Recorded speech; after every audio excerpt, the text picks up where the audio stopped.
Goeiedag almal, ek is Manny van Bloemfontein. Dit is vandag Sondag, die 20ste April 2025. Ons doen die nuus in kollig en 'n Sondagkoerant word kortliks hanteer. En ons hoofopskrif vir vandag sê: 7 bewaarders van tronk in Bloemfontein geskort na gevangene vermoor is. Die nuushooftrekke vir vandag lyk so: FSA is SA steeds goedgesind. 7 bewaarders geskort by tronk in Bloemfontein na 'n klopjag uitgevoer is. Mense moet mekaar respekteer tydens die naweek volgens president CR. Kleuterzone betaal miljoene rande uit. Nog reën word voorspel. Stormers wen oortuigend. Vroue bokspan wen gemaklik teen Spanje. Die G4S gevangenis wat buite Bloemfontein is, wat net grens aan die Grootvlei gevangenis, was weer in rep en roer toe 7 bewaarders deur die bestuur van die gevangenis geskort is. Daar was volgens inligting 'n klopjag uitgevoer op verskeie eenhede binne die gevangenis op 12 Maart 2025. 'n Gevangene is vermoor deur aanranding. Hy het 'n lewenslange straf vir moord uitgedien wat op 4 November 2014 aan hom opgelê is. 'n Bedryfsbestuurder, 'n veiligheidsbestuurder en 5 ander klopjagbewaarders is geskort. Die inligting wat ontvang is, meld dat die gevangene op 12 Maart in mekaar gesak het en in sy sel oorlede is. R800 is verloor wat in 'n sak was, wat tydens die ondersoeking deur die bewaarders gevind is.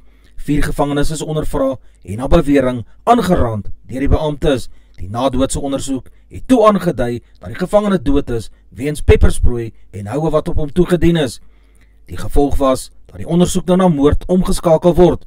In die ondersoek, sover blyk dit dat die bestuur nalatig was om die aanranding op die gevangene aan te meld. Van die beamptes het genoem dat hulle nie enige aanrandings gesien het nie. Die bestuur beskou hierdie geval as dwarsboming van die gereg en hierdie geval word in 'n ernstige lig beskou. President Donald Trump se administrasie is Suid-Afrika steeds goedgesind, ondanks die voortdurende geopolitiese spanning en verskille oor sommige kwessies. Diplomatieke betrekkinge tussen Suid-Afrika en Amerika is tans op 'n laagtepunt nadat die Trump-administrasie Rasool verlede maand uit Amerika geskop het weens uitlatings oor Trump en sy administrasie. President Cyril Ramaphosa het maandag Mcebisi Jonas, voormalige adjunkminister van Finansies en Staatskapings vletjieblaser, as sy spesiale gesant na Amerika aangestel om die land se verbrokkelende diplomatieke betrekkinge met Amerika te gaan beredder. Lamola voer verder aan in sy parlementêre antwoord dat Suid-Afrika se betrekkinge met Amerika histories, wyd en robuus is en 'n wye spektrum van sektorale kwessies dek in ooreenstemming met die nasionale ontwikkelingsplan en ontwikkelingsprioriteite van die regering van nasionale eenheid. Paasfees is 'n spesiale tydperk vir toegewyde Christene om hulle geloof en die oorwinning van lewe oor die dood te vier, en dis 'n geleentheid vir Suid-Afrikaners van alle agtergronde om rus en herverbintenis met familie en vriende te kan geniet. Ramaphosa doen ook 'n beroep op mense om na hulle self en na ander op die paaie en in sosiale situasies om te sien. Ramaphosa sê dit behoort 'n tydperk van sorg en vrede in huise en gemeenskappe te wees. Mag dit 'n tyd van viering en vernuwing wees vir die jaar wat vir ons almal voorlê, het hy gesê. Die party doen 'n beroep op Suid-Afrikaners wat hierdie naweek gaan reis om veilig op die pad te wees. Laat dit ook 'n tyd van vrygewigheid en deernis wees. Oud-president Jacob Zuma se MK-party sê op sy beurt, dis 'n tyd wat vra vir introspeksie, vergifnis en 'n hernieude verbintenis tot die waardes wat Suid-Afrikaners as 'n volk gaan bind.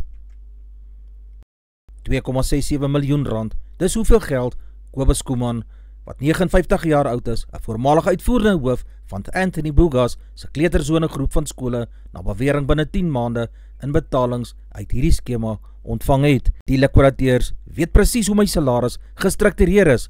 Alles wat aan my uitbetaal is so in my dienskontrak vervat. Daar is 'n faktuur vir elke betaling. Daar was 'n onderneming tussen my en Anthony Bogas. Die bedrag wat betaal is so onderneem aan my opskrif, so het hy aan die media gesê. Skuman het in 2023 by Bogas se kleuterzone groep betrokke geraak en is in Junie verlede jaar die pos as uitvoerende hoof aangebied. Hy en Bogas het egter reeds op 2020 met arbeidsprobleme gehelp. Reën en donderbuie kan maandag oor die westelike binneland, asook suidelike en suidoostelike dele van die land voorkom. 'n Oppervlakdrog, ondersteun deur 'n boligdrog, oor die westelike binneland word verwag, wat enkele tot verspreide buie en donderbuie kan veroorsaak, wat ook die suide en suidoostelike dele sal raak. Daar is 'n 30% kans op reën en donder weer oor Gauteng, die Vrystaat, Noordwes, suidwestelike dele van Limpopo, westelike en sentrale dele van Mpumalanga, asook oostelike dele van die Noord-Kaap, noordelike dele van die Oos-Kaap en noordoostelike dele van die Wes-Kaap. 'n British Airways BA vliegtuig het Woensdag aand weens 'n tegniese kwessie na die Kaapstadse internasionale lughawe teruggedraai. Die vliegtuig het veilig geland en passasiers het normaal afgeklim na berigte van 'n tegniese probleem met hierdie vliegtuig. Die passasiers is in plaaslike hotelle geakkommodeer. Vroeër is berig dat noodspanne van die lughawe gereed gestaan het vir die vliegtuig se landing en noodspanne van Kaapstad was ook op bystand.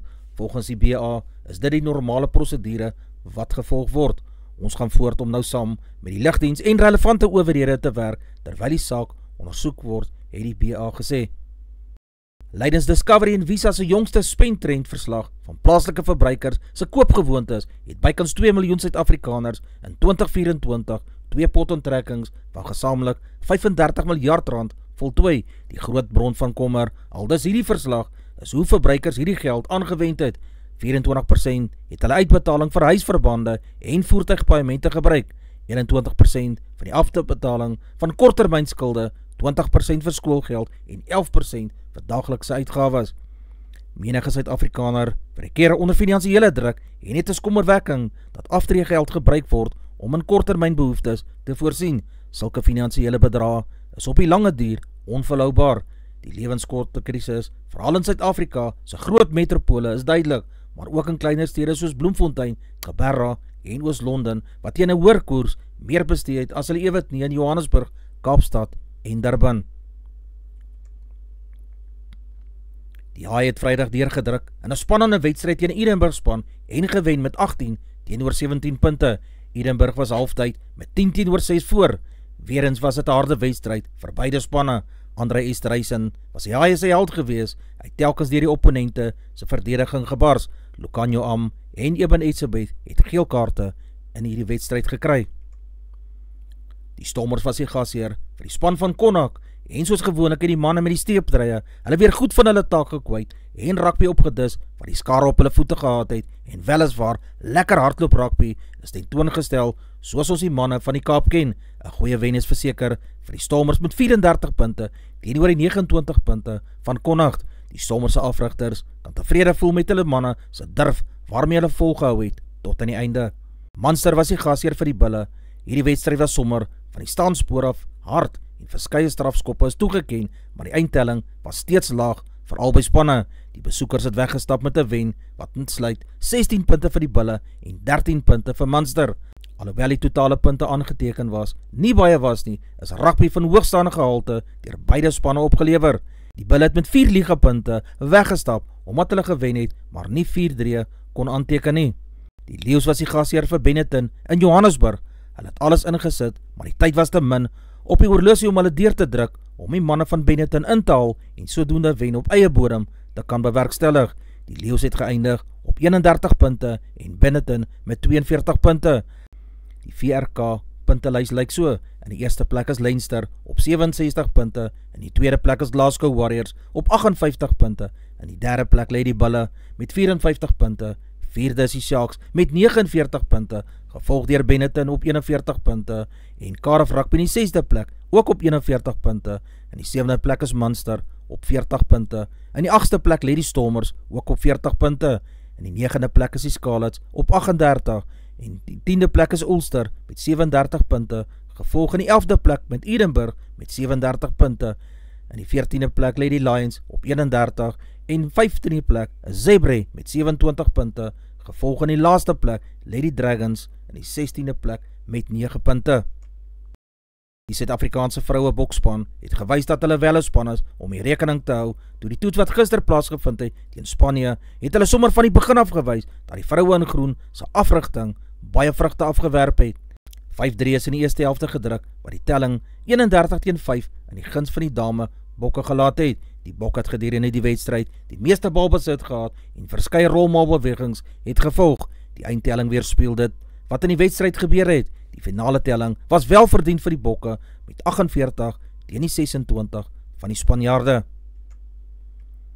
Die belowende Suid-Afrikaanse kolwer, Dewald Brewers, is deur die Chennai Super Kings, die CSK, vir die res van die Indiese Premier Liga, die IPL, as 'n plaasvervanger gekontrakteer. Brewers het voorheen 10 wedstryde vir die Mumbai Indians gespeel. Die 21-jarige Brewers het in 2023 2T20 wedstryde vir die Proteas gespeel. Die CSK, 5-malige kampioen, is tans laaste onder die 10 spanne in die IPL met net 2 oorwinnings in 7 wedstryde. Brewers is CSK se tweede plaasvervanger van jaar. Raturia Gaikwad, gereelde kaptein, is vroeër deur Ayush Matre vervang. Brewers gaan na afloop van die IPL ook vir die Hampshire in Engeland se T20 blaastoernooi speel wat einde Mei sal begin. Brewers is van dese week deur die Titans op hulle prysuitdeling as eendagspeler van die jaar en die spelers se speler van die jaar vereer. Die Proteas gaan vir die eerste keer sedert 2020 weer 'n hoofborg hê.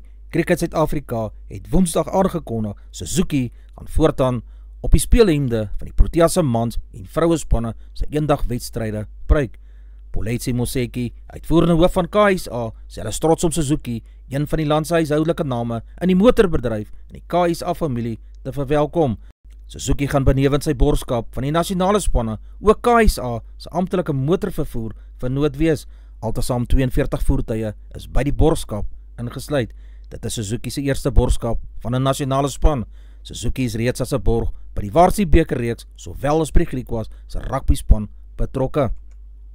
Oscar Piastri het die momentum, die selfvertroue en die vuurwa om die huidige voorloper en sy spanmaat Lando Norris te kan klop en Jeddah se haastige straatbaan by sy oorwinnings Shanghai en Bahrein te voeg. Net 3 punte skei Norris wat sedert die eerste ren en Melbourne die voorloper is en Piastri tand vir mekaar in die titelresies. Hy het in 2024 vir Norris in Jeddah geklop. Vir sy 4de plek kan hy sy bestuurder Mark Webber dit nadoen nadat laasgenoemde in 2010 vir Red Bull die voorste plek in die jaarskampioenskap beklee het. Max Verstappen, van Red Bull se 4-malige wêreldkampioen en wenner in Japan, is tans 8 punte agter Norris en sal sy goeie pyl vroeër in Jeddah wil voortsit. Die 27-jarige Nederlander het in 2024 en in 2022 hier gewen, maar sal vanjaar ietwat van 'n buiteperd wees. George Russell is die 4de persoon wat potensiële voorloper in die jaarskampioenskap kan word. Alhoewel hy 14 punte agter Norris is die Mercedes-Benz jaar ook op pyl, maar nog steeds segeloos in 2025. Advertensie van Netwerk 24 teken in en kry verskeie tydskrifte en koerante. Advertensie van Bloemkeel vir jou. Jy kan vir Dian op Susan by 082-390-3339 kontak. Hulle sal jou voertuig se registrasie namens jou behartig. Ons weerberig vir die streek lyk so: Messina 17:30, Polokwane 13:25, Lephalale 15:29, Mbombela 14:31, Mahikeng 14:25, Pretoria 16:25, Johannesburg 16:26, Ermelo 9:24, Richards Bay 16:28, Pietermaritzburg 13:27, Durban 17:24, Port St Johns 18:24, Bethlehem 11:20, Bloemfontein 13:21, Allewal Noord 13:18, Welkom 15:24, Vryburg 15:24, Kimberley 15:21, Appington 18:28, Prieska 17:24, Springbok 17:26, Karasburg 18:27, Keetmanshoop 19:30, Mariental 19:31, Alexanderbaai 15:19, Brandvlei 17:27, Loederitsbaai 16:25, Vredendal 16:27, Kaapstad 17:19, Sutherland 12:20, George 16:22, Jeffreys Bay 17:22, Cabarra 16:24, Graaff-Reinet 13:19, Oos-London 17:23 en laastens De Aar 15 grade Celsius in die oggend, 22 grade Celsius in die middag. Ons markte vir die dag lyk so: die rand verhandel teen R18.83 teenoor die Amerikaanse dollar, Die Australiese dollar kos R12.03. Die euro verhandel teen R21.40. Die pond kos R25.05. Die yen kos 13 sent. Die prys van silwer is $32.48 Amerikaanse sent per fyn ons. Die prys van goud is $3.320 ook per fyn ons. Die prys van Brent olie is $67.98 Amerikaanse sent per vat. En dan ons gedagte vir die dag. Soms twyfel ons, hou moed, daar is altyd 'n helpende hand bo. Dis al vir vandag. Onthou om te like, deel met jou vriende en jou vriendinne en onthou om te subscribe op my kanaal. Dis heeltemal gratis. 'n Aangename dag word vir julle toegewens.